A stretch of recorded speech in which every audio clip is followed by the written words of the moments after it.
বিসমিল্লাহির রহমানির রহিম। দেশের মধ্যে অশান্তি একটা লাগিয়ে দিয়েছে। বাউল নামের ফাউলরা যা শুরু করেছে মাইনে নেওয়ার মতো না। তারা অনেক কিছু ভাবেই গান বানিয়ে কইরি খাইতে পারে, কিন্তু সাধারণ মানুষ মুসলমানকে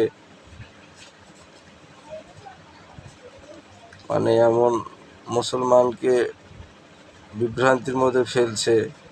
তারা মুসলমানের নাম ভাঙ্গি মুসলমান সাইজে আইসি মুসলমানকে, সাধারণ মানুষকে ধোঁকা দিছে, উল্টাপাল্টা বুঝাইতেছে, কোরআনের সূরাকে ভুল ব্যাখ্যা করছে, বিকৃতি করে আল্লাহর নাম লি।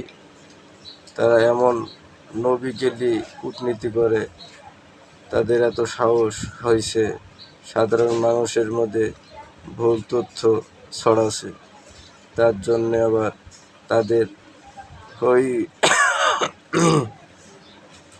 কিছু সুশীল সমাজের লোক নাকে কানতাছে।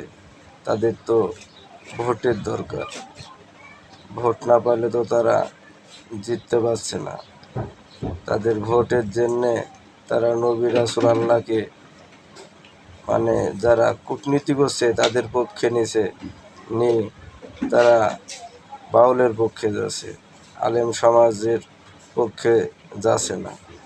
তাদের এমন মন মানসিকতা ছোট হয়ে গেছে শুধু স্বার্থের জন্য।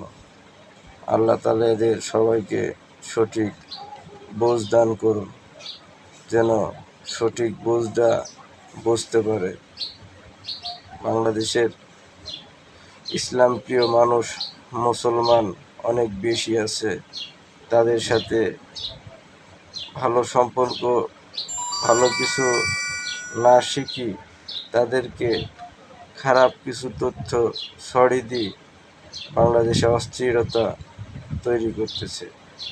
আল্লাহ তাআলা এদের সবাইকে হেদায়েত নসিব করুন, আমিন।